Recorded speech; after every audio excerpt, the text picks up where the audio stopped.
வகுப்புவாத மதவாத சொல்லி எல்லாம் எங்களிடத்திலிருந்து சிறுபான்மை மக்களை பிரிக்கலாம் என்று திட்டமிட வேண்டாம். எங்களுக்கு நல்லதே சொல்வதைப் போல எங்களுக்கு கெடுதல் செய்வதற்கு திட்டமிடுகிறார்கள் ஒரு சில பேர். திமுக கூட்டணி கட்சியை சேர்ந்தவர்கள். உங்களுடைய வேஷம் எல்லாம் இங்கே நடக்காது. அற்புதமான கூட்டணி, அருமையான கூட்டணி, தெளிவான கூட்டணி எடப்பாடி அமைந்திருக்கிறார்.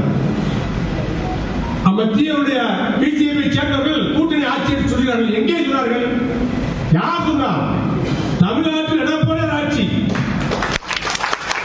அதிமுக கூட்டணி ஆட்சி என்று சொன்னார்கள். அதிமுக கூட்டணி ஆட்சிக்கு வரும். இதுதான் அர்த்தம் ஒழிய அதிமுக தலைமை எடப்பாடி தலைமையில் அம்மாவுடைய ஆட்சி தான் தமிழ்நாட்டில் வரும். மெஜாரிட்டி சட்டமன்ற உறுப்பினர் பெற்ற அதிமுகவுடைய முதலமைச்சராக, மக்களின் முதலமைச்சராக எடப்பாடியார் ஆட்சிக்கு வருவார். எல்லா சமுதாய மக்களையும் தமிழ்நாட்டில் எடப்பாடியை தாண்டி இங்கே எந்த வாதத்துக்கும் இடம் இருக்காது. நீங்கள் தைரியமாக சிறுபான்மை மக்களிடத்தில் சொல்லுங்கள், இஸ்லாம் மக்களிடத்தில் சொல்லுங்கள், கிறிஸ்தவ மக்களிடத்தில் சொல்லுங்கள், பெரும்பான்மை மக்களிடத்தில் சொல்லுங்கள்.